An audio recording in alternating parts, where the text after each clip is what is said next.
안녕하십니까. 대한민국 시도지사협의회 호주사무소입니다. 호주 지방정부도 한국 지자체와 마찬가지로 보다 많은 인구를 유치하여 지역경제를 활성화하고자 하는데 많은 관심을 가지고 있습니다.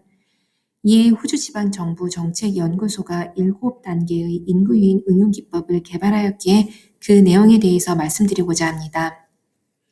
먼저 호주지방정부 정책연구소는 줄여서 RAI라고 합니다. 2012년 연방정부의 지원을 받아 설립되었고 매년 세미나를 개최하거나 중소지방도시로의 이주 캠페인을 개최하는 등 주로 호주 중소지방도시 활성화 방안에 대해서 연구하고 있습니다. 금일 소개해드릴 인구유인 응용기법도 지난 3월에 있었던 연례 세미나에서 발표된 내용 중 하나입니다. 호주는 우리나라와는 달리 지역 간 인구 이동이 활발한 나라 중 하나입니다. 특히 주요 대도시에서 지방도시로의 이주가 활발한데요. RAI가 작년에 발표한 인구 이동 추이 자료를 보시면 2011년부터 2016년도 사이 대도시에서 지방도시로 이주한 인구가 50만 명인데 반해 지방도시에서 주요 도시로 이주한 사람은 43만 명 정도로 6만 명이 넘는 인구가 대도시에서 지방도시로 이주한 것을 볼 수 있습니다. 실제로 밑에 표를 보시면 같은 기간 동안 시드니, 멜번 같은 대도시의 인구가 줄어든 것을 볼 수 있습니다. 중소도시로의 이주 성향에 힘입어서 호주 지방정부 관계자들이 RAI에 보다 체계적으로 인구 유인 기법이 있었으면 좋겠다는 요구를 지속적으로 했고, 이에 RAI는 인구 유인 정책 입안자들에게 도움을 주고자 7단계의 인구 유인 응용 기법을 개발하게 됩니다. RAI는 과학적이고 객관적으로 인구 유인 응용 기법을 개발하기 위해 자체 연구를 수행하기도 하고 유관기관과 협업하여 연구를 수행하기도 했습니다. 공신력 있는 기관에서 기존에 작성한 자료를 참고해서 응용기법을 개발하기도 했습니다. 이 인구유인 응용기법은 이주를 고려하는 잠재적인 수요자 입장에서 인구유인 정책을 수립하여 실질적으로 인구 증가 효과를 볼 수 있도록 디자인되었습니다. 구체적으로 7단계의 응용기법을 소개해드리기 앞서 어떤 지역이 살기 좋은 지역인가를 결정하는 라이어빌리티에 대해서 말씀드리겠습니다. 정주 여건으로 번역될 수 있는 이 개념은 RAI가 인구유인 응용기법을 개발하면서 도입한 6가지 요소입니다. 통상 살기 좋은 지역이라고 하면 이 정주 여건을 구비하고 있는 곳이라고 볼 수 있습니다. 마지막에 라이프스타일 및 기회는 중소도시가 주는 여유로운 생활, 목가적인 자연환경 등으로 생각하시면 되겠습니다. 연령대별, 특정 계층별로 살기 좋은 마을에 대한 개념이 다르기 때문에 살기 좋은 마을을 규정하는 이 정주 여건에 대한 요구도 다를 수밖에 없습니다. 그리고 어떤 도시도 6가지 정주 여건을 완벽하게 구비하기에는 어려운 것이 현실입니다. 결국 RAI가 인구 유인 응용 기법에서 말하고자 하는 핵심은 유인하고자 하는 대상을 명확히 하고 이 계층이 원하는 정주 여건을 구비하도록 정책을 설계하는 것이 되겠습니다. 그렇다면 인구 유인 응용 기법에 대해서 살펴보도록 하겠습니다. 이 기법은 총 7단계로 설계되었는데 그 첫 번째가 정책 전문가를 모집하는 것입니다.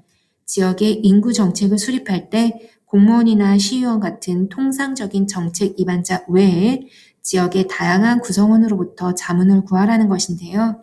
그렇게 될 경우에는 보다 현장감 있는 정책 설계가 가능할 것입니다.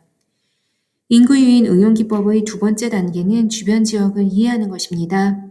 앞서 정주 여건에 대해 소개해 드릴 때 한 지역이 살기 좋은 마을을 규정하는 정주 여건을 모두 충족하기는 어렵다고 말씀드렸습니다.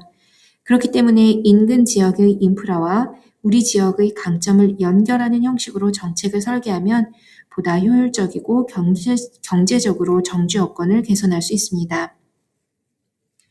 주변 지역에 대한 분석이 끝났다면 다음으로는 인구 이동 추이를 살펴볼 차례입니다. 지난 수년간 우리 지역의 연령대별 유입 유출 인구 현황을 파악하고 이를 토대로 향후 인구 이동 추세를 예측하여 누구를 대상으로 인구 유인 정책을 수행할지 단서를 얻을 수 있습니다. 인구 유인 응용 기법의 네 번째 단계는 유망 직업군을 파악하는 것입니다. 이는 산업 전반의 향후 유망 직업군을 파악하는 것뿐만 아니라 유망 직업군이 우리 지역의 현실과 맞아서 육성할 만한 분야인지 검토하는 작업 또한 포함됩니다. 유망 직업군에 대한 검토까지 마쳤다면 이제는 인구 유인 정책의 대상을 선정하는 단계로 넘어갑니다. RAI는 지역 인구 정책 담당자에게 항상 수요자 입장에서 생각하여 정책을 설계하라고 강조하는데요. 그렇기 때문에 이 단계가 중요하다고 볼 수 있습니다. 앞서 말씀드린 바와 같이 연령대별, 계층별로 살기 좋은 지역에 대한 정의는 다 다릅니다. 그렇기 때문에 유입하고자 하는 대상을 선정하고 이들이 요구하는 정주 여건을 개선하는 작업이 필요한 것입니다. 예를 들면 중장년층은 의료 서비스에 대한 수요가 높고 예술가 집단은 공동 창작 공간 같은 생활 편의 시설에 대한 수요가 높을 것입니다. 인구 유인 정책의 대상을 선정했다면 이제는 6가지 정주 여건에 대해 객관적으로 점검하는 절차로 넘어갑니다. 이는 수요자 관점에서 6가지 정주 여건별 강점과 단점을 파악하여 강점은 적극적으로 홍보하고 부족한 점은 보완해 나가기 위해서 필요한 단계입니다. 인구 유인 응용 기법의 마지막 단계는 정책을 설계하고 실행하는 단계입니다. 계획에는 장기, 단기 목표와 이에 따라 설정된 세부 실행 계획, 필요한 예산 확보 방법 등이 포함되어야 할 것입니다. 시행 후에는 정책을 평가하는 피드백 과정도 포함됩니다. 지금까지 RAI에서 발표한 인구 유인 응용 기법에 대해서 말씀드렸습니다. 물론 호주의 상황은 한국의 지자체가 직면하고 있는 인구 절벽의 상황과는 다릅니다.